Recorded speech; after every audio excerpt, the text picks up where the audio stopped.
Welcome back to my channel guys. তোমরা সবাই আশা করি খুব ভালো আছো এবং তোমরা সবাই পড়াশোনায় প্রচণ্ড ব্যস্ত আছো।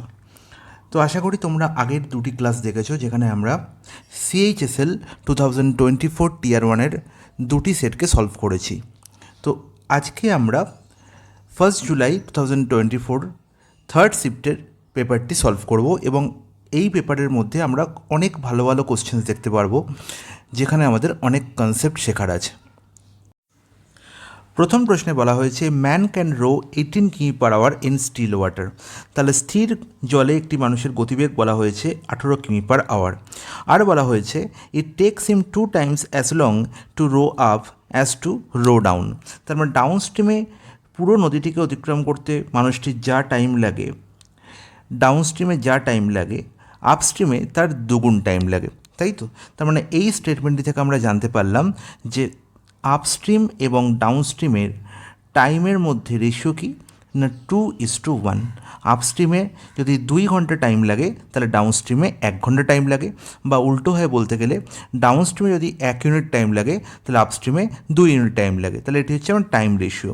তার আমরা সবাই জানি যে টাইম, স্পিড আর ডিস্টেন্স চ্যাপ্টার আমরা পড়েছিলাম যে যদি টাইম রেশিও 2:1 হয় তাহলে স্পিড রেশিও হবে 1:2। তার মানে আপস্ট্রিমের স্পিড যদি 1 ইউনিট হয় তাহলে ডাউনস্ট্রিমের স্পিড হচ্ছে কত? 2 ইউনিট। তাহলে এটি আমরা কী পেলাম না স্পিড রেশিও। এবার দেখো, যদি আমার কাছে স্পিড রেশিও জানা থাকে তাহলে সেখান থেকে আমি স্থির জলে মানুষটির গতিবেগ তাহলে স্পিড অফ ম্যান, যেটাকে আমরা স্থির জলে মানুষের গতিবেগ দিয়ে তুলনা করছি, এবং স্টিমের গতিবেগ স্পিড অফ স্টিম, মানে স্পিড অফ স্ট্রিম, এদের রেশিও আমরা পেয়ে যাব এই আপস্ট্রিম আর ডাউনস্ট্রিমের স্পিড থেকে। কী করে পাবো? তোমরা যদি না মনে থাকে এই কনসেপ্টটি তাহলে তোমার মনে রাখতে হবে। কনসেপ্টটি কী না speed of man in still water কী করে পাওয়া যায় না ডাউনস্ট্রিমের স্পিড আর আপস্ট্রিমের স্পিডকে যোগ করে তাকে যদি আমরা 2 দিয়ে ভাগ করে দিই, ডাউনস্ট্রিমের স্পিড এবং আপস্ট্রিমের স্পিডকে যোগ করে যদি 2 দিয়ে ভাগ করে দিই তাহলেই আমরা মানুষটির গতিবেগ স্থির জলে পেয়ে যাব কত।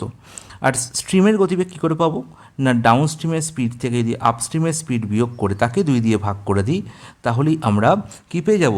স্পিড অফ স্ট্রিম পেয়ে যাব। দেখো এখানে আমরা কি রেশিও নির্ণয় করছি, তাই আলটিমেট এই 2 নিচে কিন্তু কোনো গুরুত্ব নেই, তাই 2কে তোমরা ক্যান্সেল আউট করে দিতে পারো। তাহলে ডি প্লাস ইউ মানে 1 + 2 3, ডি প্লাস ইউ মানে কত হবে? ডাউনস্ট্রিমের স্পিড প্লাস আপস্ট্রিমের স্পিড কত হচ্ছে না 2 + 1 3।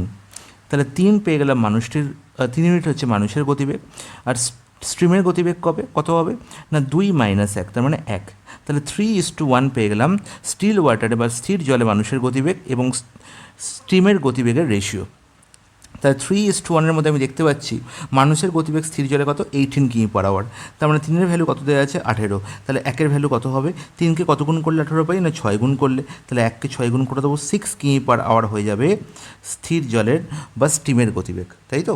তাহলে find the rate of the stream, তাহলে স্ট্রিমের স্পিড কত হবে না 6 কিমি পার আওয়ার। অপশান বি হয়ে যাবে কারেক্ট আনসার। চলে যাই নেক্সট প্রশ্নে। নেক্সট প্রশ্ন দারুণ একটি ইম্পর্টেন্ট প্রশ্ন। CD is a tangent to a circle of circumference of 88 centimetre with its centre at O. খুব ভালো কথা। তাহলে সিডি হচ্ছে একটা ট্যানজেন্ট, সার্কেলের একটি ট্যানজেন্ট, এবং সেই সার্কেলটির সার্কামফারেন্স বা পরিসীমা বা পরিধি বলা হয়েছে কত না 88 সেন্টিমিটার, এবং যার সেন্টার বলা হয়েছে। তাহলে দেখো একটি সার্কেল আমি আগে ড্র করে ফেলি। তাহলে এটি একটি সার্কেল। এবার কি বলা হলো না সিডি হচ্ছে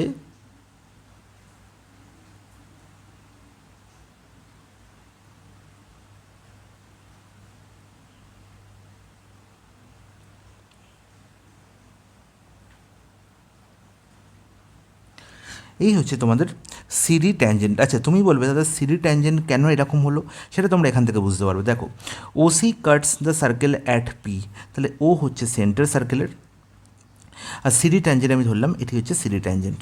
ওসি কাটস সার্কেল অ্যাট কোথায় না OC cut circle at V, তাহলে ভি পয়েন্টে কাট করেছে সার্কেলটিকে এই ওসি লাইনটি। এবার যদি আমরা সিওডি দেখতে পাচ্ছি 90 ডিগ্রি, সিওডি বলা হয়েছে 90 ডিগ্রি। আর কি বলা হয়েছে length of PC is 6 centimetre, length of PC হচ্ছে 6 সেন্টিমিটার, খুব ভালো কথা। তাহলে পি কোন পয়েন্টটি? আচ্ছা দেখো এখানে বলা হয়েছে OC Katz circle at P, sorry OC cut circle at P. OC কোথায় কাট করেছে? না পি পয়েন্টে কাট করেছে। ওসি সার্কেলকে পি পয়েন্টে কাট করেছে, তাহলে এই পয়েন্টে হচ্ছে পি। ওকে, আর কি বলা হয়েছে?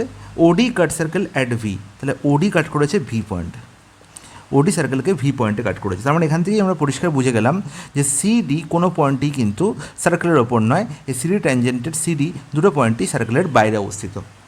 আর কি আমরা দেখে বুঝতে পারলাম যে সিডি অবশ্যই বাইরে হবে, সেটি হচ্ছে আমরা দেখে বুঝতে পারলাম যে COD is equal two 90 degree. তাহলে সিওডি 90 ডিগ্রি মানেই হচ্ছে যে সি আর ডি পয়েন্ট কখনো কিন্তু সার্কামফারেন্সের ওপর অবস্থিত হবে না।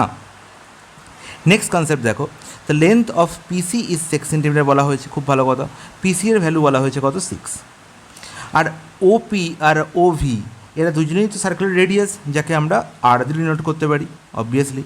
তার মানে ওসি এর ভ্যালু কত হলো? ওসি এর ভ্যালু কত বলবো আমি? না, ওসি হয়ে যাবে আর প্লাস 6। এবার দেখো কি বলা হয়েছে, what is half of CD.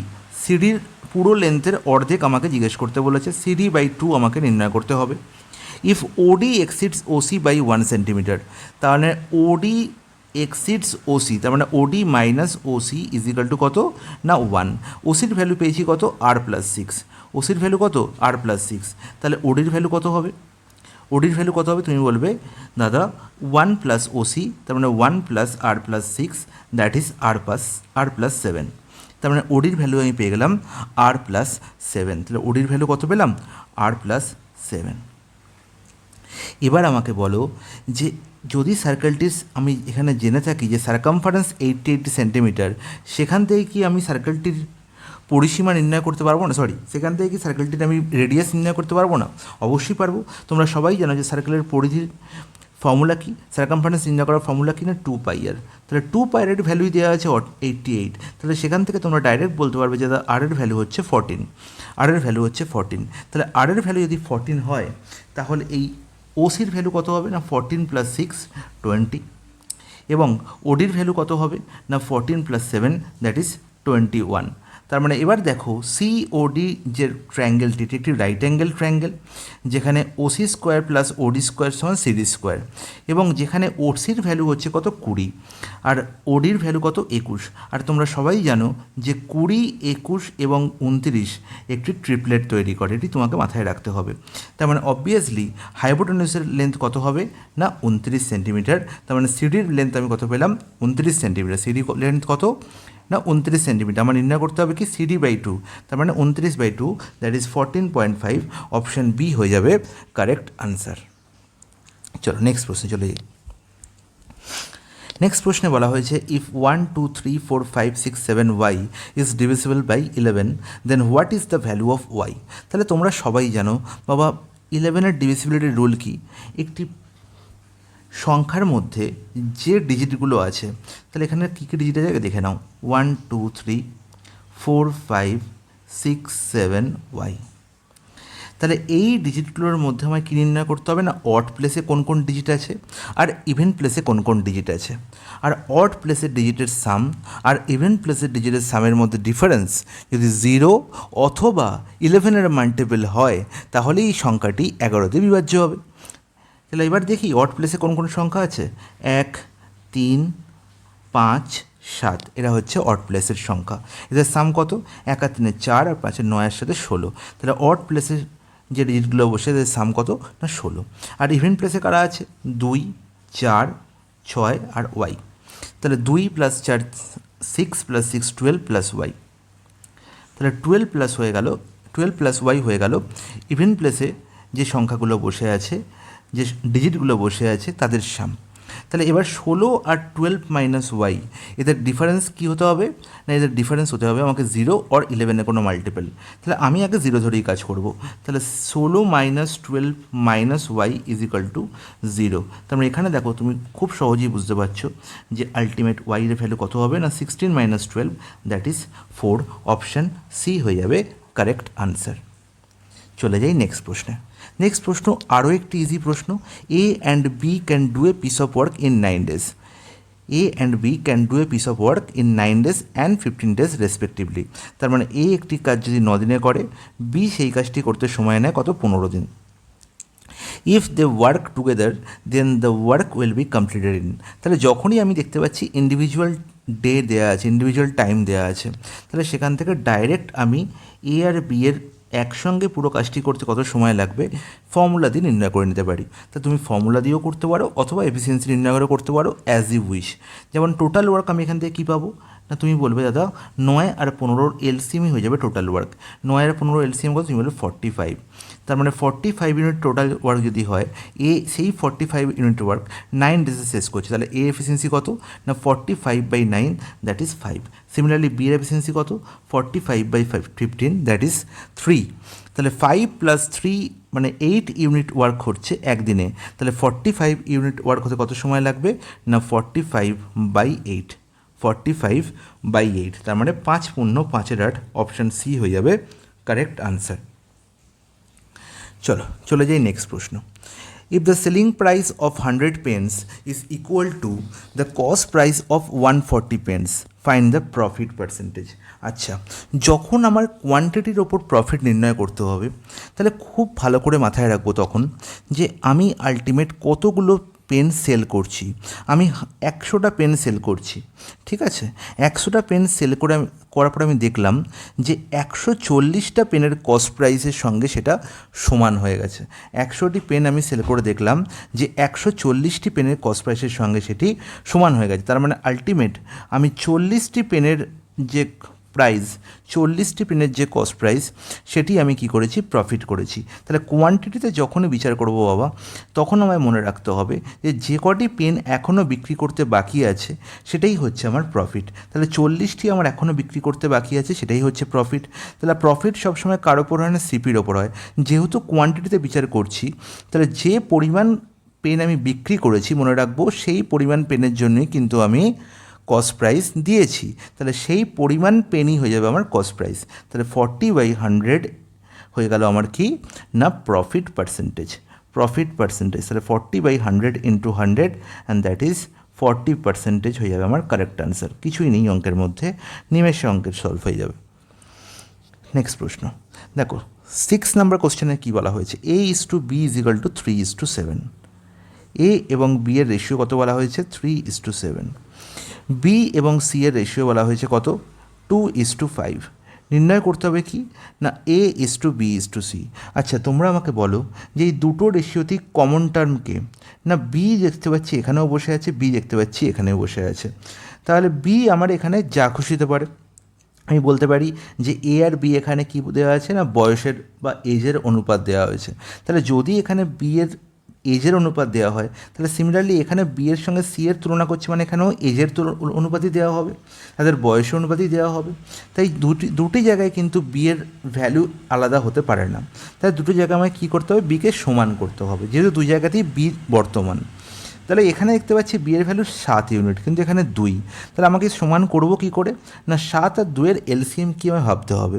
7 R 2 LCM কত না 7 আর 2 এলসিএম হচ্ছে 14। তাহলে দুই জায়গায় আমায় কী করতে হবে না 7 এবং 2কে 14 বানাতে হবে। তাহলে 7কে যদি 14 বানাতে চাই আমাকে কত দিয়ে গুণ করতে হবে? 2 দিয়ে গুণ করতে হবে। আর রেশিওর কোনো একটি টার্মকে কোনো একটা সংখ্যা দিয়ে গুণ করতে গেলে অপর টার্মকে আমায় সেই সংখ্যা দিয়ে গুণ করতে হবে। তাহলে আলটিমেট রেশিওটি এখন দাঁড়ালো 6:14। এবার দেখো B/C 2:5। তাহলে এখানে যদি আমি 2:5কে মানে 2কে 14 বানাতে চাই কত দিয়ে গুণ করবো না 7 দিয়ে গুণ করবো। কত দিয়ে গুণ করবো না 7 দিয়ে গুণ করবো। তাহলে আলটিমেট 5কেও আমাকে 7 দিয়ে গুণ করতে হবে। তাহলে 2 × 7 হলো 14 আর 7 × 5 হলো 35। তাহলে এবার দেখো বি দুই জায়গাতে কী হয়ে গেছে? সমান হয়ে গেছে। তার মানে আলটিমেট A/B/C এর ভ্যালু কত দাঁড়ালো? তুমি বলবে 6:14:35 দাদা। তার মানে অপশান ডি হয়ে যাবে আমার কারেক্ট আনসার। চলে যাই নেক্সট প্রশ্নে। The curve surface area of a cone is 2200 square centimetre. আচ্ছা, তোমরা আমাকে বলো যে কোণের কার্ভ সারফেস এরিয়া ফর্মুলা কী? কোণের কার্ভ সারফেস এরিয়ার ফর্মুলা কী? তাহলে কার্ভ সারফেস এরিয়া যাকে আমরা কি বলতে পারি না কার্ভ সারফেস এরিয়া বা ল্যাটারাল সারফেস এরিয়া, এবং যার বাংলা কী বলে না পার্শ্বতলের ক্ষেত্রফল। আর পার্শ্বতলের ক্ষেত্রফলের ফর্মুলা হচ্ছে কোণের π/L। পাই আর এল, যেখানে আর আর কি না আর হচ্ছে রেডিয়াস অফ বেস এবং এল হচ্ছে কি না স্ল্যান্ট হাইট। দেখো প্রশ্নে বলা হয়েছে এই পাই আর এল ভ্যালু বলা হয়েছে কত না 2200 স্কোয়ার সেন্টিমিটার, রেডিয়াসও বলা হয়েছে 28, নির্ণয় করতে হবে স্ল্যান্ট হাইট কত। ফলো এর থেকে সোজা প্রশ্ন আর কি আছে, তাহলে পাই আর এল এর ভ্যালু দেওয়া হয়েছে কত না 2200, যেখান থেকে পাই এর ভ্যালু বলা হয়েছে 22/7, আর এর ভ্যালু বলা হয়েছে 28, এল এর ভ্যালু আমাকে নির্ণয় করতে হবে। তার মানে এর থেকে সোজা প্রশ্ন আমার মনে হয় না হয় বলে। আর তাহলে দেখো 7 আর এখানে 28 4 দিয়ে ক্যান্সেল আউট হলো, তাহলে 4 আর এখানে 100 দেখতে পাচ্ছি মানে 25 আর 22 ক্যান্সেল আউট হয়ে গেল, তার মানে আলটিমেট এলের ভ্যালু কত হলো না 25। অপশান এ হয়ে যাবে কারেক্ট আনসার। চলে যাই নেক্সট প্রশ্নে। নেক্সট প্রশ্নে বলা হয়েছে p pays q a sum of 150 using of 2, 5 and 10 coins. তার মানে কি পি কিউকে 150 টাকা দিয়েছে, পি কিউকে কত টাকা দিল না পি কিউকে দিল 150 টাকা, 150 টাকা। যে 150 টাকার মধ্যে কী কী কয়েনের নোট আছে, কী কী কয়েনের ডিনোমিনেশন আছে না 2 টাকার কয়েন দিয়েছে, 2 টাকার কয়েনের ডিনোমিনেশন আছে, 5 টাকার কয়েনের ডিনোমিনেশন আছে, আর 10 টাকার কয়েনের ডিনোমিনেশন আছে। খুব ভালো কথা। তাহলে 10 টাকার কয়েন দিল, 5 টাকার কয়েন দিল, আর কিছু 2 টাকার কয়েন দিল, কিছু 5 টাকার কয়েন দিল, আর কিছু 10 টাকার কয়েন দিল।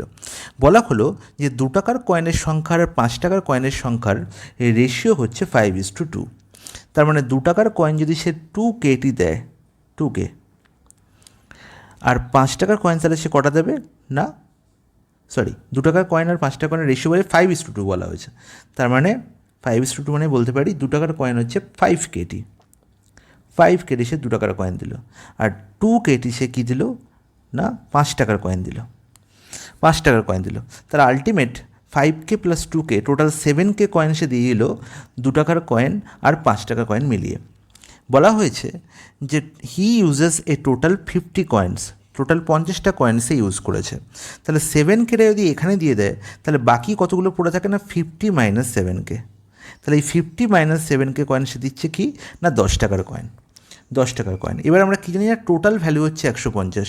তাহলে বলো আমাকে যে 5KT যে টোটাল 2 টাকার কয়েন দিয়েছে, তাহলে এর টোটাল ভ্যালু কত হবে? তুমি বলো 5 × 2 দ্যাট ইজ 10K এত টাকা দিয়েছে সে, যার ভ্যালু হচ্ছে, যার প্রত্যেকটা কয়েন হচ্ছে 2 টাকার কয়েন। সিমিলারলি 5 × 2 সেখানেও হচ্ছে 10K টাকা দিচ্ছে, যেখানে হচ্ছে 5 টাকার কয়েন আছে, আর 10 টাকার কয়েন কত দেখতে পাচ্ছি না 500 মাইনাস 70K, আর এর টোটাল ভ্যালু কত না 150। এর টোটাল ভ্যালু কত না 150। আর এই রুপিসগুলো এখানে লেখার কোনো প্রয়োজন নেই, কারণ প্রত্যেকটা জায়গা থেকে আমি রুপিস অমিট করে দিতে পারি। ঠিক আছে, ইউনিটকে আমি অমিট করে দিচ্ছি, কারণ এটা আমি ইকুয়েশন লিখে ফেলেছি। তাহলে এবার দেখো 10K plus 10K 20K minus 70K, তার মানে মাইনাস 50K। তার 500 যদি আমি বিয়োগ করে দিই 150 থেকে, তার মানে কত হচ্ছে minus 350 is equal two minus 50K। তাহলে মাইনাসকে তোমরা অমিট করে দাও, ফের 50K ইজিক্যাল টু কত 350K। 50K এর ভ্যালু কত হলো 350। তার মানে আলটিমেট K এর ভ্যালু কত হলো না 7, K এর ভ্যালু কত পেয়ে গেলাম 7। নির্ণয় করতে হবে কি না how many coins of ₹10 are used in the payment. তাহলে K এর ভ্যালু যখন আমি পেয়েই গেলাম 7, তাহলে এবার বলো 50 মাইনাস 7 × 7 মানে 49। তার মানে 10 টাকার কয়েন কতগুলো ছিল না একটি কয়েন ছিল, 10 টাকার কয়েন কটা ছিল না একটি কয়েন ছিল। তাহলে অপশান এ হয়ে গেল কারেক্ট আনসার। নেক্সট প্রশ্ন, an amount becomes double in 7 years। আচ্ছা, amount become doubles in 7 years এর মানে কি? এই লাইনটি থেকে আমি কি জানতে পারছি? N amount become double in 7 years on simple interest. তার মানে যদি আমি পি অ্যামাউন্ট রেখে থাকি, পি কোনো একটা আমি অ্যামাউন্ট ব্যাংকে রাখলাম, সেটা কি হলো না 7 বছরের ডবল হয়ে গেল। ডবল হয়ে যাওয়া মানে কি 2P হয়ে যাওয়া, ডবল হয়ে যাওয়া মানে কি 2P হয়ে যাওয়া। তার মানে আলটিমেট এই যে রেশিওটা পেলাম না 2P/P, তার মানে আমি 2/1, এই 2/1 হচ্ছে আলটিমেট A/P এর রেশিও, অ্যামাউন্ট এবং প্রিন্সিপালের রেশিও, অ্যামাউন্ট এবং প্রিন্সিপালের রেশিও। তাহলে এখান থেকে সিম্পল ইন্টারেস্ট কত পাচ্ছি? সিম্পল ইন্টারেস্ট পাচ্ছি আমি SI/P যদি আমি নির্ণয় করি, SI/P নির্ণয় করি, তুমি বলবে কত পাচ্ছি না আমি রেখেছিলাম 1 টাকা, হয়ে গেছে সেটা 2 টাকা, তার মানে ইন্টারেস্ট কত পেয়েছি না 1। তার মানে 1-এ আমি 1 ইন্টারেস্ট পেয়েছি, মানে 1 টাকায় আমি 1 টাকা ইন্টারেস্ট পেয়েছি। তাহলে আমার রেট SI পার্সেন্টেজ কত হচ্ছে না 100% হচ্ছে আমার এসআই পার্সেন্টেজ। এই জিনিসটা যদি একবার বুঝে যাও তাহলে এই ধরনের প্রশ্নের সমাধান করতে 2 সেকেন্ড লাগবে। দেখো an amount becomes double in 7 year. Double হওয়া মানে হচ্ছে আমি 100% সিম্পল ইন্টারেস্ট পেয়েছি। তাহলে 100% সিম্পল ইন্টারেস্ট হতে সময় লাগছে কত বছর? না 7 বছর, 7 ইয়ার্স। তাহলে এবার দেখো the amount would be 4 times in how many years on the same rate of simple interest। আচ্ছা, তাহলে যখনই 4 টাইমস হয়ে যাবে তার মানে তখন এ বাই পি এর রেশিও কী হয়ে যাবে? না 4/1 হয়ে যাবে। তাহলে 1 টাকা এখন 4 টাকা পাবো। তাহলে 1 টাকায় যদি 4 টাকা পাই, আলটিমেট ইন্টারেস্ট কত পাবো? 1 টাকা সুদে মূল্যে হয়েছে 4, এখানে এ বাই পি এর রেশিও দেখতে পাচ্ছি আমি। তাহলে 1 টাকা যদি 4 টাকা হয় সুদে মূল্যে, তাহলে সুদ কত? তুমি বলবে 3 টাকা। তাহলে 3/1 হচ্ছে আমার কি এখানে এসআই বাই পি এর রেশিও, এসআই বাই পি এর রেশিও 3/1। আর 3/1কে যদি পার্সেন্টেজে প্রকাশ করে তুমি কী বলবে? 300%। তাহলে যদি 100% সময় লাগে 7 ইয়ার্স, তাহলে 300% সময় লাগবে কত ইয়ার্স? না 21 ইয়ার্স। বলো, এর থেকে সোজা সমাধান এবং কনসেপচুয়াল সমাধান আমার মনে হয় না আর কিছু হতে পারে বলে। তার মানে অপশান সি হয়ে গেল আমার কারেক্ট আনসার। নেক্সট প্রশ্ন, if cot a is equal to 7 then the value of 5 cos a plus 4 sin a by cos cube a plus 7 sin cube a plus 6 sin a is। আচ্ছা, এই ধরনের প্রশ্নের সমাধান করার আগে যেটা তোমায় জানতে হবে যে আমাকে কটের ভ্যালু দেওয়া আছে, আমি এখানে কোথাও কটে দেখতে পাচ্ছি না, তাহলে আমাকে কটে বানাতে হবে। আমরা সবাই জানি যে cos a by sin a is equal to হয় কটে, ইজ ইকাল টু হয় কটে, এটা আমরা সবাই জানি। তাহলে এবার বলো যে আমরা আলটিমেট এখানে cos a by sin a কী করে করতে পারি? তাহলে আমরা কি করতে পারি না, এই দুটো লব এবং হরকেই আমরা এই যে ভগ্নাংশটা দেখতে পাচ্ছি, এই পুরো ভগ্নাংশটার লব এবং হরকে যদি আমরা সাইনে দিয়ে ভাগ করে দিই তাহলেই আমি কটে পেয়ে যাব। দেখো কী করে, তাহলে 5 cos a plus 4 sin a, এই পুরোটাকে আমি কী দিয়ে ভাগ করছি? না সাইনে দিয়ে ভাগ করছি, by cos cube a, cos cube a plus 7 sin cube a plus 6 sin a। এই পুরো টার্মটাকে আমি কী দিয়ে ভাগ করছি? সাইনে দিয়েই ভাগ করছি। তাহলে উপর নিচে আমি কি করেছি? লব এবং হরকে সাইন দিয়ে ভাগ করেছি। তাহলে আমরা পুরো ভগ্নাংশের কোনো চেঞ্জেস পাবো না, পুরো ভগ্নাংশের মধ্যে কোনো ভ্যালুর চেঞ্জ হবে না।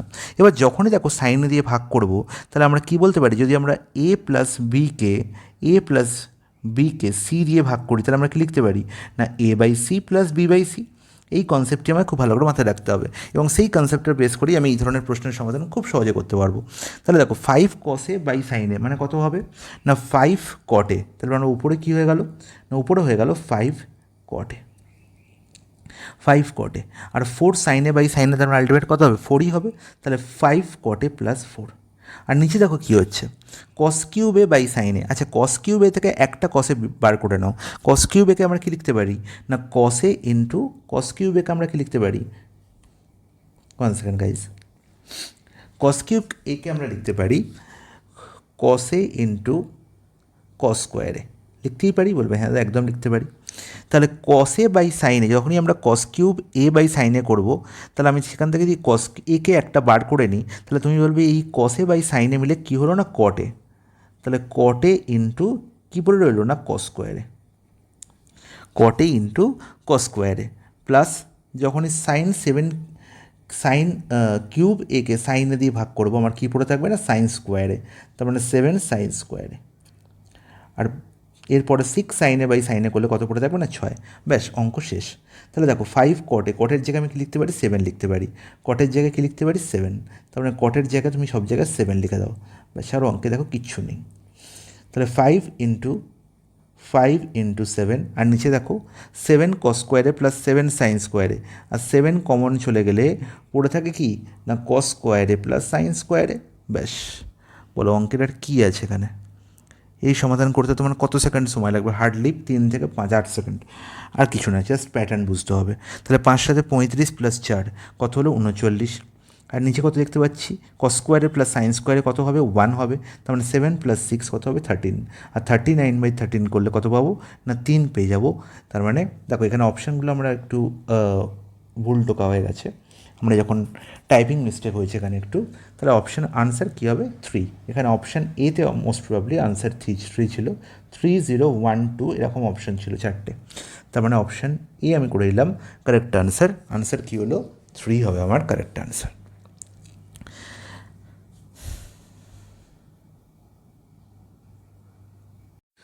সো চলে এসেছি আমরা কোশ্চেন নাম্বার 11-এ।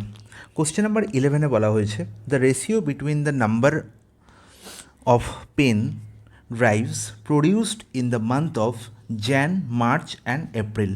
তাহলে এই যে তোমরা এখানে বার গ্রাফগুলো দেখতে পাচ্ছ, বার গ্রাফগুলো কী ডিনোট করছে না, বিভিন্ন মান্থে কতগুলো করে পেন ড্রাইভ প্রডিউস করছে একটি কোম্পানি, তার একটি ডেটা। ঠিক আছে, যেখানে 3টে করে আমরা প্রত্যেক মাসে দেখতে পাচ্ছি নট অনলি পেন ড্রাইভ, সেখানে কিবোর্ডও আছে এবং সিডিও আছে, যেখানে 3টে কালার দিয়ে 3টে প্রোডাকশানকে ডিনোট করা হয়েছে। ব্লু কালার ডিনোট করছে সিডির কতগুলো প্রোডাকশান হচ্ছে, রেড কালার ডিনোট করছে কতগুলি পেন ড্রাইভ তৈরি করা হচ্ছে, এবং গ্রিন কালার ডিনোট করছে কতগুলি কিবোর্ড তৈরি হচ্ছে। বাট আমাকে শুধু এখানে পেন ড্রাইভের গল্প জিজ্ঞেস করেছে, আমি শুধু পেন ড্রাইভে ফোকাস করব, তার মানে আমি রেড কালারে ফোকাস করব। ব্যাস এটুকু শুধু মনে রাখবো, আর কিছু মনে রাখতে হবে না।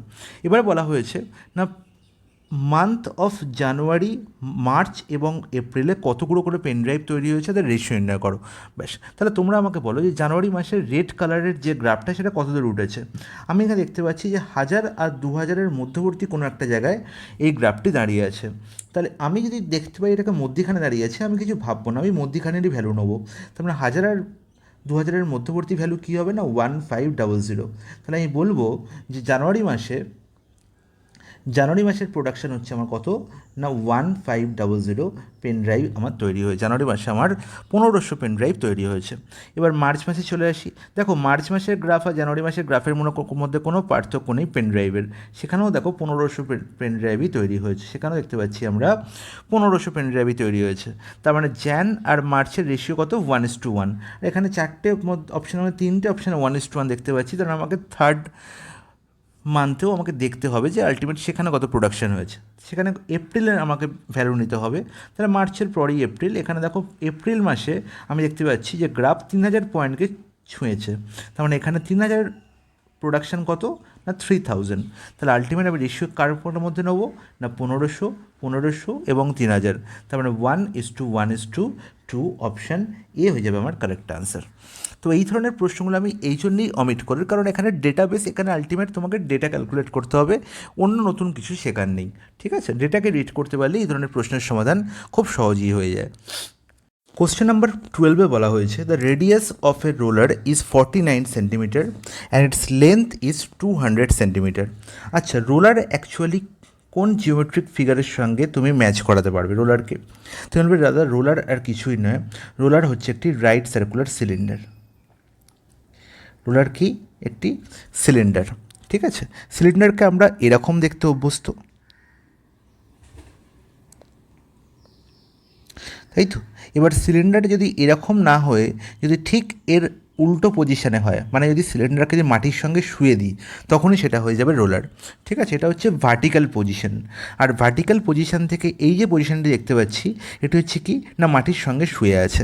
তাই এখানে আমরা সিলিন্ডারের অ্যাকচুয়াল যে ফিগার, সেখানে কি দেখতে পাই, দুটো সার্কুলার এন্ড থাকবে, এবং এই সার্কুলার এন্ডের যে দুটো কী থাকবে, সেন্টার থাকবে। এই সেন্টারকে অ্যাড করে দিলেই আমি যে স্ট্রেট লাইন পাবো সেটাই হবে, কী হবে না, এই সিলিন্ডারটির হাইট। আর সিমিলারলি এখানেও তাই, এই দুটি সার্কুলার এন্ডের সেন্টারকে যদি আমরা অ্যাড করে দিই, তাহলে সেটাই হয়ে যাবে রোলারের লেন্থ। সেটা কী হয়ে যাবে, রোলারের লেন্থ হয়ে যাবে। এবং সেটাই এখানে বলা হয়েছে the length of roller is 49 centimetre, sorry radius বলা হয়েছে 49 সেন্টিমিটার অ্যান্ড লেন্থ বলা হয়েছে 200 সেন্টিমিটার।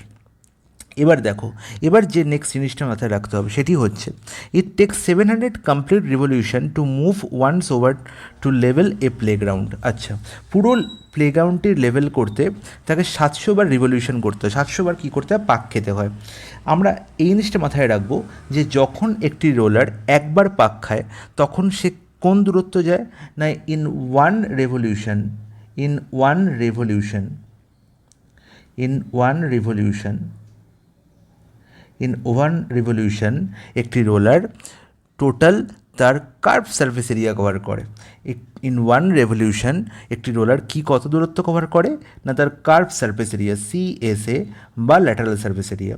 এবার রোলারের ল্যাটারাল সারফেস এরিয়ার ফর্মুলা কী হবে না যেটা সিলিন্ডারের কার্ভ সারফেস এরিয়ার ফর্মুলা সেটাই, আর তোমরা বলবে সেটা কত কী না 2πr/h 2πr ইন্টু এইচ, যেখানে আর এর ভ্যালুও জানা রেডিয়াস এবং হাইট বা লেন্থের ভ্যালুও জানা।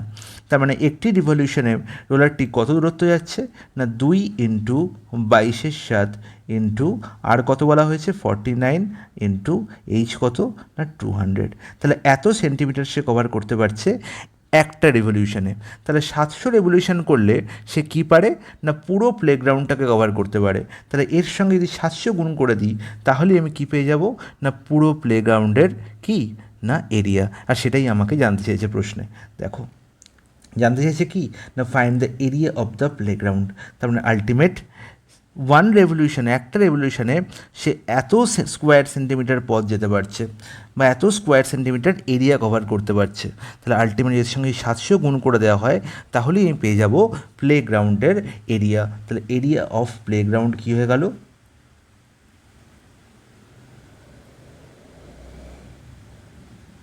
2 ইন্টু 22/7 ইন্টু 49 ইন্টু 200 ইন্টু 700। তার মানে আলটিমেট দেখো 7 আর 49 এখানে ক্যান্সেল আউট হয়ে যাচ্ছে, পড়ে থাকছে ওপরে 7। তাহলে 22 দুগুণে 44, 44 ইন্টু কত এখানে 2 88। তার মানে 88 ইন্টু 7 ইন্টু 7 49। আর আমি দেখতে পাচ্ছি এখানে কটা শূন্য আছে, এখানে দুটো শূন্য আছে, এখানে দুটো শূন্য আছে। তার মানে যাকে বলতে পারি 10⁴। ব্যাস। তাহলে 88 ইন্টু 49 গুণ করলে কত হবে? আচ্ছা 88 ইন্টু 49কে আমরা কী লিখবো? 49কে আমরা লিখবো 50 মাইনাস 1। আর 88 ইন্টু 50 করলে কত পাবো? 88 ইন্টু 50 করলে পাবো 4400। কত না 4400। আর সেখান থেকে 88 বিয়োগ করে দেবো, ব্যাস তাহলেই আমি এর ভ্যালু পেয়ে যাবো ইন্টু 10⁴। আর 4400 থেকে 88 বিয়োগ করলে পাবো 4312 ইন্টু 10⁴ হয়ে যাবে আমার কারেক্ট আনসার। অপশান ডি হয়ে যাবে কারেক্ট আনসার। চলে যাই নেক্সট প্রশ্নে। নেক্সট প্রশ্নে বলা হয়েছে in an election between two candidates a and b, a got 33% of the total votes. খুব ভালো কথা। তার মানে এ 33% ভোট পেয়েছে। তাহলে যদি এ 33% ভোট পায় এবং যদি এখানে কোনো যেহেতু এখানে কোনো ইনভ্যালিড ভোট নেই, তাহলে আমি বলতে পারি যে বি পেয়েছে 100 মাইনাস 33, দ্যাট ইজ 67% ভোট। বলবে দাদা একদম ঠিক, এখানে কোনো ডাউট নেই। এবার দেখো নেক্সট কি বলা হয়েছে। নেক্সট আমাকে বলা হয়েছে যে 33% ভোট পেয়েও এ কি হয়ে গেছে না হেরে গেছে। স্টিল লস্ট বাই কত? 55,522 ভোটে এ হেরে গেছে। তার মানে বলতে পারি যে বি এবং এর প্রাপ্ত ভোটের ডিফারেন্স হচ্ছে কত না 55,552। তাহলে এখানে পার্সেন্টেজের মধ্যে ডিফারেন্স কত দেখতে পাচ্ছি? পার্সেন্টেজের মধ্যে ডিফারেন্স মানে কি, যদি 100 টোটাল ভোটার থাকে, 100 আমার টোটাল ভোটার হয়, তার মধ্যে 33 পেয়েছে এ, 33টি ভোট পেয়েছে এ এবং 67 ভোট পেয়েছে বি। তাহলে তোমাদের ডিফারেন্স কত? 33, 67 মাইনাস 33 করলে আমি পাবো কত না 34। তাহলে 34%-এর ভ্যালুই এখানে বলা হয়েছে কত না 55522। নির্ণয় করতে হবে কি? Find the total number of votes got by b. আর বি পেয়েছে 67% ভোট। তাহলে 67%-এর ভ্যালু আমাকে নির্ণয় করতে হবে। তার মানে 55522 বাই 34 ইন্টু 67 হয়ে যাবে আমার কারেক্ট আনসার। আর এই ক্যালকুলেশন করলে দেখতে পাবে অপশান নাম্বার ডি হয়ে যাবে তোমার কারেক্ট আনসার। চলে আসি কোশ্চেন নাম্বার 14 আছে, এখানে নাম্বারিংয়ের সামান্য মিস্টেক হয়ে যাবে, 14 হবে। A shopkeeper gives a 10% discount and still earns 10% profit. আচ্ছা, the mark price of the item is how many times the cost price. খুব ভালো কথা। তাহলে তোমরা সবাই জানো দেখো এই ধরনের প্রশ্নের সমাধান তোমরা অনেক রকমভাবে করতে পারো, সেখানে ডাইরেক্ট ফর্মুলাও আছে, বা তোমরা রেশিও ধরে করতে পারো। রেশিও ধরে করলে তোমাদের কী হবে না, কনসেপ্ট ক্লিয়ার হবে। দেখো রেশিও ধরে তোমরা কীভাবে করবে, তোমরা একটু আগেই দেখেছিলে যে A:B এর রেশিও সামথিং দেওয়া ছিল, B:C এর রেশিও সামথিং দেওয়া ছিল, সেখান থেকে A:B:C এর রেশিও আমরা কী করে নির্ণয় করছিলাম না, আমরা বিকে কী করছিলাম না, সমান করছিলাম। তাহলে এই কনসেপ্টের বেস করেও কিন্তু এই ধরনের প্রশ্নের সমাধান করা যায়, একটু আউট অফ বক্স। তাহলে দেখো প্রশ্নে বলা হয়েছে shopkeeper gives a 10% discount and still earn 10% profit. আচ্ছা 10% ডিসকাউন্ট এর অর্থ কী না, 10 যদি আমার মার্ক প্রাইস হয়, 10 যদি আমার মার্ক প্রাইস হয়, আমি 1 ডিসকাউন্ট দিয়েছি, তাই তো। 10%-এর ফ্র্যাকশন ভ্যালু কত, 1/10। তার মানে 10 যদি আমার মার্ক প্রাইস হয়, আমি 1 ডিসকাউন্ট দিয়েছি, মানে 9 বিক্রি করেছি। তার মানে এই পার্টটি থেকে আমি কী পেলাম না, মার্ক প্রাইস এবং সেলিং প্রাইসের রেশিও পেলাম কত না, 10:9। সিমিলারলি স্টিল আর্নস 10% প্রফিট, তারপর সে 10% প্রফিটও করছে। তাহলে 10% প্রফিটকে আমি কী লিখতে পারি না, 10 টাকা যদি আমার সিপি হয়, তাতে সে 1 টাকা প্রফিট করেছে, মানে 11 টাকায় সে বিক্রি করেছে জিনিসটি। তার মানে এখান থেকে আমি কী পেলাম না, সেলিং প্রাইস এবং কস্ট প্রাইসের রেশিও পাচ্ছি কত না, 11:10। আচ্ছা তোমরা আমাকে বলো তো যে এই দুটি রেশিও থেকে আমি কি সেলিং প্রাইসকে ইকুয়াল করতে পারবো না? তবেই তো আমি মার্ক প্রাইস, সেলিং প্রাইস এবং কস্ট প্রাইসের রেশিও পেয়ে যাবো। বলবে হ্যাঁ একদম ঠিক। তাহলে 9 আর 11 হচ্ছে ইন বোথ কেস সেলিং প্রাইসের ভ্যালু দেওয়া আছে। তাহলে 9 আর 11কে আমি যদি 99 করে দিই, তাহলেই আমি পেয়ে যাব যে দুটি জায়গায় সেলিং প্রাইস সমান হয়ে গেছে। তাহলে 99 করলে আমি কত দিয়ে গুণ করতে হবে, ফার্স্ট রেশিওটিকে 11 দিয়ে গুণ করতে হবে। আর 11 দিয়ে গুণ করলে আলটিমেট রেশিওটির ভ্যালু কত হয়ে যাবে, 11 দিয়ে গুণ করলে ভ্যালু হয়ে যাবে 110:99। বলবে দাদা হ্যাঁ একদম ঠিক। আর নেক্সট রেশিওকে যদি আমি এসপিকে 99 করতে চাই, তাহলে আমাকে কত দিয়ে গুণ করতে হবে না, পুরো রেশিওটিকে আমাকে 9 দিয়ে গুণ করতে হবে। তাহলে আলটিমেট কী হয়ে গেল না, 99:90 হয়ে গেল আমার এখানে এসপি এবং সিপির রেশিও। তাহলে আলটিমেট সেখান থেকে আমি মার্ক প্রাইস, সেলিং প্রাইস এবং কস্ট প্রাইসের রেশিও পেয়ে গেলাম কত না, 110:99:90। বলো, তুমি বলবে হ্যাঁ একদম ঠিক। তাহলে এবার দেখো তুমি আমাকে বলো যে সিপিকে কত গুণ করলে এমপি হয়, সেটা নির্ণয় করতে বলেছে। দেন আমাকে নির্ণয় করতে বলেছে কি, the mark price of the item is how many times the cost price. Cost প্রাইসের কত গুণ হচ্ছে মার্ক প্রাইস। তারপর 90কে কত গুণ করলে 110 হয়, 90কে কত গুণ করলে 110 হয়। তাহলে তুমি কি বলবে যে 90কে আমি যদি 110/90 করি, তাহলেই আমার 110 হবে। 90কে কত গুণ করলে 110 হয়, 90কে যদি 110/90 করি, তবেই তো আমি 110 পাবো। সেটাই আমি বলছি তোমাদের যে আলটিমেট 90কে আমি কত গুণ করলে 110 পাবো না, 110/90 করলে। আর 110/90 যদি আমি একটু কাটাকুটি করে নিই, তাহলে কি দেখতে পাচ্ছি 11/9, আর 11/9 = 1.22। তার মানে 1.22 গুণ হচ্ছে কি, the mark price of the item is how many times the cost price, the mark price 1.22 Times of the cost price. তখন অপশান সি হয়ে যাবে কারেক্ট আনসার। নেক্সট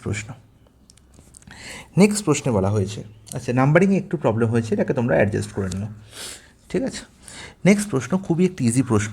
দেখো প্রশ্নে বলা হয়েছে একটি চার্ট দেওয়া হয়েছে বা ডেটা দেওয়া হয়েছে। ডেটার মধ্যে কী কী দেওয়া হয়েছে, এজ ইন ইয়ার্স এবং নাম্বার অফ চিলড্রেন।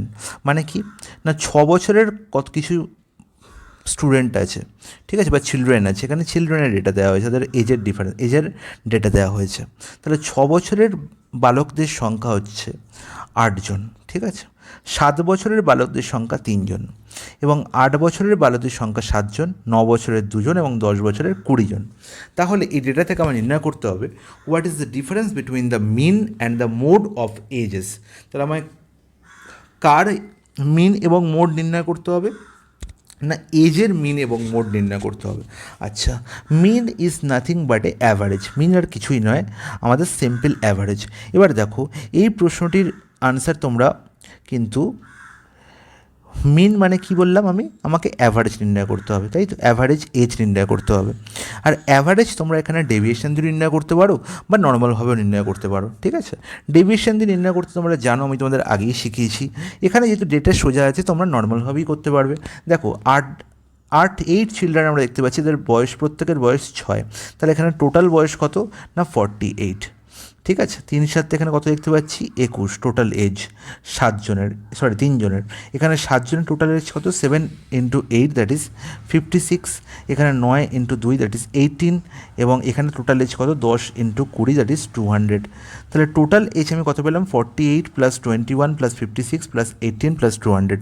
তাহলে যোগ করে দেওয়া এদের, দেখো 8 আর 8 16 আছে, 22 এর 23 এর 3, 4 আর 2 6 আর 2 8 আর 5 13 এর 14, আর হাতে রইল 1, তার মানে 343 হচ্ছে তার total age. Number of children কত আছে না 20 এখানে দেখতে পাচ্ছি, এখানে দেখতে পাচ্ছি 8 আর 3 11 সাথে 18 আর 2 20 মানে 40, টোটাল 40 জনে আমি চিলড্রেন দেখতে পাচ্ছি, তাদের টোটাল এজ হচ্ছে 343। তাহলে অ্যাভারেজ বা মিন এজ কত হলো, মিন এজ আমি পেয়ে গেলাম কত না 343/40, আর 343/40 করলে কত হয়, দেখো কতবার পুরোপুরি যাচ্ছে, 9বার তো পুরোপুরি যাচ্ছে না, 8বার পুরোপুরি যাচ্ছে, 320 পড়ে থাকছে 23, তার মানে আর কতবার যাচ্ছে না 5বার, তাহলে 8.5, তারপরে কতবার গেল, তারপরে গেল 200, তার মানে হচ্ছে 30, তার মানে হচ্ছে 7বার, মানে 8.57, তারপরে আবার একটি 5, তার মানে 8.575 পেয়ে গেলাম মিন এজ, 8.57 পেয়ে গেলাম মিন এজ। এবার কী নির্ণয় করতে হবে না মোড।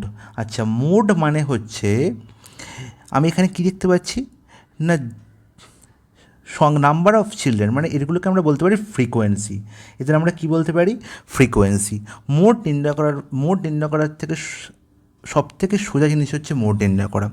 মোড কী করে নির্ণয় করবো না যে জিনিসটার ফ্রিকোয়েন্সি সব থেকে বেশি, এখানে সব থেকে বেশি সংখ্যক চিলড্রেন কোন গ্রুপে দেখতে পাচ্ছি না যাদের বয়স 10, সেখানে ফ্রিকোয়েন্সি সব থেকে বেশি 20, তার মানে আলটিমেট মোড অফ এজ কত হবে না 10 হয়ে যাবে মোড অফ এজ। আমি এজ নির্ণয় করছি, তাহলে যেখানে ফ্রিকোয়েন্সি সব থেকে বেশি সেই ফ্রিকোয়েন্সির লোকেদের এজ হয়ে যাবে মোড অফ এজ। তাহলে ফ্রিকোয়েন্সি সব থেকে বেশি কাদের না 20 যেখানে বাচ্চাদের সংখ্যা 20, তার মানে 10 বছরের বয়সের বাচ্চাদের সংখ্যা সব থেকে বেশি এই চার্টে, তার মানে 10ই হয়ে যাবে মোড অফ এজ। আর এদের ডিফারেন্স নির্ণয় করতে বলেছে, তাহলে 10 মাইনাস 8.575, 10 মাইনাস 8.575, তার আলটিমেট কত হবে 1.425 হয়ে যাবে কারেক্ট আনসার, অপশান সি হয়ে যাবে আমাদের কারেক্ট আনসার। দেখো আলটিমেট প্রশ্নের মধ্যে কিন্তু কিছুই নেই, খুবই ইজি একটি প্রশ্ন, জাস্ট আমরা জানতে হবে যে মোডের অ্যাকচুয়াল ডেফিনেশন কী, মোড আমরা কী করে নির্ণয় করি, আর মিন মানে আর কিছুই নয় আমাদের নর্মাল অ্যাভারেজ। ঠিক আছে, এবার এই প্রশ্নটাই তোমরা এখান থেকে ডেভিয়েশন দিয়ে কী করে অ্যাভারেজ নির্ণয় করবে সেটা আমাকে করে দেখাবে, ডেভিয়েশন দিয়ে অ্যাভারেজ নির্ণয় করে দেখাবে। ওকে, এটা তোমাদের হোমওয়ার্ক রইল, আমাকে অবশ্যই কমেন্টে জানাবে। নেক্সট প্রশ্ন 15 question. In a triangle ABC, AB is equal two 6 unit, BC 8 unit and AC 10 unit. খুব ভালো কথা, তাহলে ABC একটি ট্রায়াঙ্গেল বলা হয়েছে। 1 সেকেন্ড গাইজ।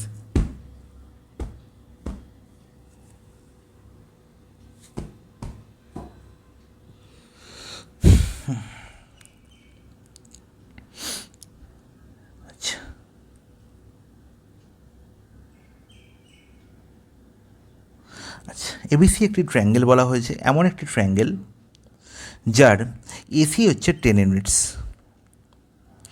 আর ABর ভ্যালু কত বলা হয়েছে না ABর ভ্যালু হচ্ছে 6 ইউনিট এবং BCর ভ্যালু হচ্ছে 8 ইউনিট। বলা হয়েছে let M be a point on AC, M হচ্ছে এসির ওপর এমন একটা পয়েন্ট যাতে BM সমান হচ্ছে 5 ইউনিট হয়ে যায়, BM হচ্ছে 5 ইউনিট। খুব ভালো কথা, BM ভ্যালু বলা হয়েছে 5 ইউনিট। এবার বলা হলো with a point D a triangle BMD is formed, একটা পয়েন্ট D বলা হলো, সেটা যে কোনো জায়গা হতে পারে। BMD is formed and BMD is similar to the triangle ABC। আচ্ছা, আমি ধরলাম যে D পয়েন্টটি ABর ওপরই আছে, তাহলে BMD হচ্ছে এই ট্রায়াঙ্গেলটি। এই ট্রায়াঙ্গেলটি হচ্ছে আলটিমেট এবিসি ট্রায়াঙ্গেলের সঙ্গে কী বলা হয়েছে, সিমিলার। আচ্ছা, তোমরা এটা তো বুঝতে পেরেছো আশা করি যে এবিসি কেন রাইট অ্যাঙ্গেল ট্রায়াঙ্গেল আমি ড্র করেছি। কারণ দেখো যেখানে এবি 6 এবং বিসি 8 এবং এসি 10, তার মানে 6, 8 আর 10 এটি আলটিমেট একটি ট্রিপলেটের একটি 3টি ফিগার, তাই তো। তার মানে 6 স্কোয়ার প্লাস 8 স্কোয়ার সমান সবসময় কী হবে না 10 স্কোয়ার হবে। তার মানে এবিসি যে রাইট অ্যাঙ্গেল ট্রায়াঙ্গেল সেটা আমার কাছে ক্লিয়ার হয়ে গেল, যদিও এটার কোনো দরকার নেই এখানে। দেখো বিএমডির সঙ্গে বলা হয়েছে এবিসি সিমিলার, তাহলে আমরা জানি যে সিমিলার ট্রায়াঙ্গেলের কী হয় না করসপন্ডিং সাইডের রেশিও ইকুয়াল হয়, এবং সেটা এখানে বলাও আছে। বলা হয়েছে BMD similar to triangle ABC with BM by AB সমান হচ্ছে বিডি বাই এসি। আচ্ছা, তাহলে দেখো আমার কী কী ফিগার বলা হয়েছে না এবিসি ট্রায়াঙ্গেলের সঙ্গে বিএমডি ট্রায়াঙ্গেল হচ্ছে similar, BMD triangle similar to triangle ABC. আর বলা হয়েছে BM by AB is equal to বলা হয়েছে বিডি বাই এসি। বাহ, এর থেকে সোজা জিনিস আর কিছু হয় না। যেখানে বিএমের ভ্যালু আমার জানা 5, এবির ভ্যালু আমার জানা 6, বিডির ভ্যালু আমার জানা বিডির ভ্যালু আমাকে নির্ণয় করতে হবে, বিডির ভ্যালু আমাকে নির্ণয় করতে হবে, আর এসির ভ্যালু আমার জানা সেটি হচ্ছে 10। তাহলে বলো বিডির ভ্যালু কত হবে? বিডির ভ্যালু হবে 5 × 10 দ্যাট ইজ 50/6, তার মানে হচ্ছে 25/3 হয়ে যাবে আমার কারেক্ট আনসার। অপশান সি হয়ে গেল আমার কারেক্ট আনসার। তো প্রশ্নের মধ্যে কিন্তু কিছুই নেই, জাস্ট একটা লম্বা চওড়া ফিগার দেওয়া আছে, জাস্ট আমাকে ভ্যালু পুট করতে হবে, তাহলেই আনসার চলে আসবে। চলে যাই নেক্সট প্রশ্নে। নেক্সট প্রশ্নে বলা হয়েছে the ready of 2 circles are 6 cm and 3 cm and the length of the transverse common tangent is 8 cm, then the distance between the 2 circle is। আচ্ছা, বলো এই প্রশ্নের সমাধান তুমি কী করে করবে? বলো প্রশ্নের মধ্যে আলটিমেট আছে কিছু না, নাথিং। দুটো সার্কেল বলা হয়েছে, দুটি সার্কেল বলা হয়েছে, এবং এই দুটি সার্কেলের কী বলা হয়েছে, রেডিয়াস বলা হয়েছে 6 cm আর 3 cm। নির্ণয় করতে হবে এদের ট্রান্সভার্স কমন ট্যানজেন্টের লেন্থ। ট্রান্সভার্স কমন ট্যানজেন্টের লেন্থও বলা হয়েছে, সেটি হচ্ছে 8 cm। সার্কেল দুটির সেন্টারের মধ্যে ডিস্টেন্স আমাকে নির্ণয় করতে হবে। ওকে, তাহলে তার আগে তোমায় জানতে হবে যে ট্রান্সভার্স কমন ট্যানজেন্ট হয় কি, আর ট্রান্সভার্স কমন ট্যানজেন্টের লেন্থ আমরা কী করে নির্ণয় করে থাকি। ধরলাম এখানে দুটো সার্কেল দেওয়া হয়েছে, এই দুটো সার্কেলের সেন্টার হচ্ছে ও এবং পি, এবং এই দুটো সার্কেলের মধ্যে একটি ট্রান্সভার্স কমন ট্যানজেন্ট আমি ড্র করে দিলাম। এই হচ্ছে transverse common tangent. Transverse common ট্যানজেন্টের নাম দিলাম আমি MN। আচ্ছা, ট্রান্সভার্স কমন ট্যানজেন্ট হয় কীরকম না, যদি একটি ট্যানজেন্ট এমন হয় যে এদের সেন্টারের কানেক্টিং লাইনকে ছেদ করে যাবে বা ইন্টারসেক্ট করে যাবে, তাহলে সেই ট্যানজেন্ট কি আমরা বলবো, সেই কমন ট্যানজেন্টটিকে আমরা কি বলবো না ট্রান্সভার্স কমন ট্যানজেন্ট। ওকে, তাহলে কমন ট্যানজেন্ট দুই রকমের হয়, একটি হচ্ছে ডাইরেক্ট কমন ট্যানজেন্ট, একটি হচ্ছে transverse common tangent. Transverse common ট্যানজেন্টের লেন্থ নির্ণয় করার ফর্মুলা কি না, ট্রান্সভার্স কমন ট্যানজেন্টের লেন্থ নির্ণয় করার জন্য আমার দুটি জিনিসের দরকার হয়। একটি হচ্ছে সার্কেল দুটির সেন্টারের মধ্যে ডিস্টেন্স, আর অপরটি হচ্ছে এদের রেসপেক্টিভ রেডিয়াসের লেন্থ। তাহলে আমি ধরলাম যে বড় সার্কেলটির রেডিয়াস হচ্ছে বড় হাতের আর, এবং ছোটো সার্কেলটির রেডিয়াস হচ্ছে স্মল আর। ওকে, তাহলে আমাকে নির্ণয় করতে হবে কি না MN এর ভ্যালু। এখানে ট্রান্সভার্স কমন ট্যানজেন্ট আমি কাকে ডিনোট করেছি না MN কে দিয়ে। তাহলে MN এর লেন্থ কত হবে না রুট ওভার অফ এদের সার্কেলটির সেন্টার দুটির মধ্যে যে ডিস্টেন্স তার হোল স্কোয়ার, তার মানে OP এর হোল স্কোয়ার, মাইনাস এদের ইন্ডিভিজুয়ালি রেডিয়াসের যে সাম তার হোল স্কোয়ার, তার মানে R প্লাস R এর হোল স্কোয়ার, R এর হোল স্কোয়ার। ব্যাস, তাহলে দেখো এখানে বড় হাতের যে R দিকে ডিনোট করেছি তার রেডিয়াস আমি ধরে নিলাম 6 সেন্টিমিটার বলা হয়েছে, আর স্মল আর এর ভ্যালু বলা হয়েছে 3 সেন্টিমিটার। ওকে, আর কি বলা হয়েছে এই ট্রান্সভার্স কমন ট্যানজেন্টের লেন্থ বলা হয়েছে 8 সেন্টিমিটার, মানে MN এর ভ্যালু বলা হয়েছে 8। তার মানে আলটিমেট আমি যদি বোথ সাইড স্কোয়ার করে দিই তাহলেই আমি দেখতে পাবো যে এই রুটটাকে আমি অমিট করতে পারবো। তাহলে বোথ সাইড স্কোয়ার করা মানে কোনো MN এর স্কোয়ার আমি করব, আর MN এর স্কোয়ার করলে আমি কী বলতে পারবো যে আলটিমেট এই রুটটির কিন্তু কোনো ভ্যালু নেই আর। ব্যাস। তাহলে ultimate M N square is equal to কী বলবো না OP square minus R plus R এর হোল স্কোয়ার। আর এম এন স্কোয়ারের ভ্যালু বলা হয়েছে কত 8 স্কোয়ার। ওকে, আর ওপির ভ্যালু আমাকে নির্ণয় করতে হবে। আর প্লাস আর মানে কত 6 প্লাস 3 দ্যাট ইজ 9 স্কোয়ার। তাহলে 8 স্কোয়ার মানে 64 আর 9 স্কোয়ার মানে 81। তাহলে 64 প্লাস 81 এর বর্গমূল করলেই আমি পেয়ে যাবো কার ভ্যালু না ওপি এর ভ্যালু, যেটা আমার নির্ণয় করতে হবে। আর 64 প্লাস 81 করলে কত হয় না √অফ 145, √অফ 145 অপশান এ হয়ে যাবে আমার কারেক্ট অ্যান্সার। তো আশা করি প্রত্যেকে বুঝতে পারছো, কারোর কোনো ডাউট নেই। সবাই একটা কাজ করবে, সেটা হচ্ছে চ্যানেলটিকে অনেক অনেক সাবস্ক্রাইব করবে এবং অনেক শেয়ার করবে, ঠিক আছে? আশা করব যে এই ধরনের সলিউশন তোমরা পেয়ে খুবই উপকৃত হচ্ছ, ঠিক আছে? চলে যাই নেক্সট প্রশ্নে। নেক্সট প্রশ্নে বলা হয়েছে in what ratio must A grosser mix 2 varieties of pulses costing ₹60 and 75 per kg respectively so as to get A mixture worth ₹65 per kg।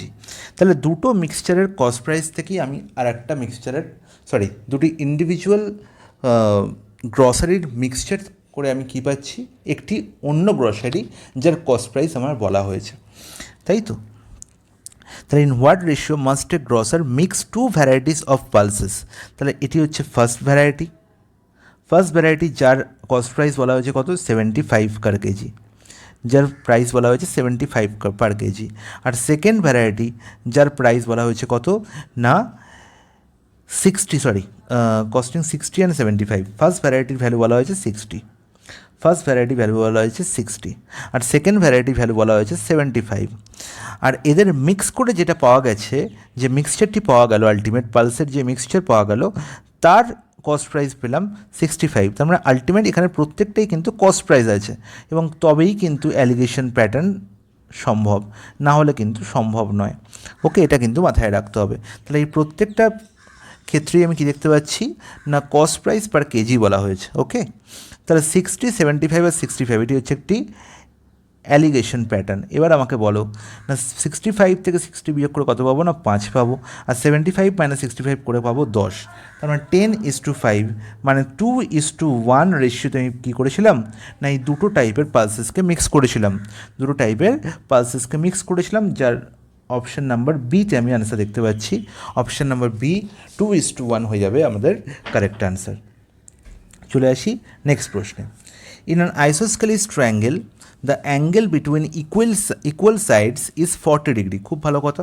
তাহলে একটি আইসোস্কেলিস ট্রায়াঙ্গেল আমি ড্র করে ফেলি আগে। এই তোমার আইসোস্কেলিস অ্যাঙ্গেল, যার নাম দিলাম এ, বি এবং সি। তাহলে যেহেতু আইসোস্কেলিস বা সমদ্বিবাহু ত্রিভুজ, তার মানে এবি সমান আমি বলতে পারি এসি। আর কি বলা হয়েছে না এই সমান বাহুদ্বয়ের মধ্যবর্তী কোণ মানে এ কোণের ভ্যালু বলা হয়েছে 40 ডিগ্রি। নির্ণয় করতে হবে the bisector of other 2 angles will intersect each other at an angle of. তার মানে বাকি 2 অ্যাঙ্গেল মানে বি অ্যাঙ্গেলের বাইসেক্টর এবং সি অ্যাঙ্গেলের বাইসেক্টর যে পয়েন্টে মিট করবে সেই পয়েন্টে যে কোণ তৈরি হবে তার ভ্যালু কত। তাহলে সর্বদা মনে রাখবো যদি এ অ্যাঙ্গেলের ভ্যালু থিটা হয়, যাকে আমরা 40 ডিগ্রির ভ্যালু দেওয়া হয়েছে, তাহলে এই বি ও সি ধরলাম এরা ও পয়েন্টে ইন্টারসেক্ট করেছে, তাহলে এই বি ও সির ভ্যালু হবে 90 degree plus a/2, 90 degree plus θ/2, থিটার ভ্যালু কত দেওয়া হয়েছে 40 ডিগ্রি। তাহলে 90 ডিগ্রি প্লাস 40/2, তারপরে 90 প্লাস 20 দ্যাট ইজ 110 হবে আমার কারেক্ট আনসার। অপশান ডি হয়ে গেল আমার কারেক্ট আনসার। চলে যাই নেক্সট প্রশ্নে, কোশ্চেন নাম্বার 19। বলছি the price of an article is raised by 35%. By how much percent must a householder reduce his consumption of that article? তাহলে যদি কোনো একটা জিনিসের প্রাইস বেড়ে যায়, তাহলে আমাকে যদি মাসিক খরচ এক রাখতে হয়, তাহলে কনসেপ্ট হচ্ছে আমায় কী করতে হবে না কনজামশন বা ব্যবহার কমাতে হবে, জিনিসটির ব্যবহার কী করতে হবে রিডিউস করতে হবে। তাহলে একদিকে ইনক্রিজ হলে আর একদিকে আমায় ডিক্রিজ অবশ্যই করতে হবে, তবেই আমি কী করতে পারবো না আমার এক্সপেন্সকে সেম রাখতে পারবো। তাহলে আমি ধরলাম জিনিসটির ভ্যালু R% ইনক্রিজ করেছে, তাহলে আমাকে ডিক্রিজ কত করতে হবে, ডাইরেক্ট ফর্মুলা আমি ইউজ করতে পারি যে R বাই কত R by 100 plus R into 100% into 100%। তাহলে এখানে দেখো আর এর ভ্যালু কত বলা হয়েছে না, জিনিসটির ভ্যালু 35% ইনক্রিজ করেছে। তাহলে কনজামশন কতটা ডিক্রিজ করবে না 35/100 প্লাস আর মানে 135 ইন্টু 100% আমায় কী করতে হবে, কনজামশন ডিক্রিজ করতে হবে। তাহলে দেখো 5 দিয়ে কাটাকুটি করো, 5 7 35, এখানে নিচে কত দেখতে পাচ্ছি 27, তার মানে 700/27 হবে আমার 700/27 হবে আমার কারেক্ট অ্যান্সার। আর 700/27 মানে কত হবে, দেখো 700/27 হচ্ছে আমার আলটিমেট 25 পূর্ণ 25-27, অপশান সি হয়ে যাবে আমার কারেক্ট অ্যান্সার। আশা করি প্রত্যেকে বুঝতে পারছো, কারোর কোনো ডাউট থাকার কথা নয়। যদি কারোর কোনো ডাউট থাকে সে আমাকে কী করতে পারে, আমাকে টেক্সট করতে পারে, আমার নাম্বার কিন্তু সবসময় স্ক্রিনে দেওয়া থাকে, ঠিক আছে। তো চলে আসি নেক্সট প্রশ্নে। নেক্সট প্রশ্নের মতো ইজি প্রশ্ন আমার মনে হয় না। প্রশ্নে বলা হয়েছে the cost price of an item increase from 2500 to 3000, find the increase percentage. খুব ভালো কথা, 2500 থেকে হয়েছে 3000, তাহলে আমার কী নির্ণয় করতে হবে, ইনক্রিজ পার্সেন্টেজ নির্ণয় করতে হবে। যখনই পার্সেন্টেজ নির্ণয় করবো না, তখন দেখবো যে যদি সেম কোয়ান্টিটি জিরো থাকে সেগুলোকে অমিট করার, কারণ আলটিমেটলি জিরোর কিন্তু কোনো ভ্যালু নেই, এটা কী হয়ে যাবে না, ক্যান্সেল আউট হয়ে যাবে। তাহলে আমি 2500 লেখা যা আর 25 লেখা তাই, আর 3000 লেখা যা আর 30 লেখা তাই। ওকে, তার মানে জিনিসটির ভ্যালু 25 থেকে হয়েছে কত, 30, তার মানে আলটিমেট কত ইনক্রিজ করেছে না 5 ইনক্রিজ করেছে। ইনিশিয়াল ভ্যালু কত ছিল না 25, সবসময় পার্সেন্টেজ ইনিশিয়াল ভ্যালুর ওপর হয়। তার মানে 25-এ 5 বেড়েছে, তার মানে 1-এর 5 বেড়েছে, আর 1-এর 5-এর ভ্যালু সবসময় কত হয়, 20%। অপশান বি হয়ে যাবে কারেক্ট আনসার। নেক্সট প্রশ্ন, find the circumference of a circle whose area is 154 meter square. আচ্ছা, তোমরা সবাই জানো যে সার্কেলের এরিয়া ফর্মুলা কি, সার্কেলের এরিয়া ফর্মুলা হচ্ছে পাই আর স্কোয়ার। পাই আর স্কোয়ার ভ্যালু বলা হয়েছে 154, তাহলে সেখান থেকে আমি কী বলতে পারি, আর এর ভ্যালু কত হবে না 154 ইন্টু 7/22 এর স্কোয়ার রুট, আর এর স্কোয়ার রুট করলে কত পাবো না 7ই পেয়ে যাবো। তার মানে আর এর ভ্যালু পেয়ে গেলাম কত 7। নির্ণয় করতে হবে কি সার্কামফারেন্স, আর যদি আমার 7 হয় আমার রেডিয়াস, তাহলে সার্কামফারেন্স হবে 2 ইন্টু পাই ইন্টু আর, তার মানে 2 ইন্টু 22-এর 7 ইন্টু 7, মানে 22 দুগুণে 44 হয়ে যাবে আমার সার্কামফারেন্সের ভ্যালু। অপশান এ হয়ে যাবে কারেক্ট আনসার। তো আশা করবো এর থেকে সোজা প্রশ্ন মানে আর কখনো তোমরা দেখতে পাবে না, উইদিন সেকেন্ড তোমরা আনসার করতে পারবে। তাহলে এটাই ছিল আজকের এই সেশনের লাস্ট কোশ্চেন। তাহলে আশা করবো তোমাদের খুব ভালো লেগেছে, তোমরা অনেক অনেক বেশি বেশি করে সাবস্ক্রাইব করবে এবং অনেক অনেক করে লাইক করবে। চলো আজকের জন্য এখানেই শেষ করলাম।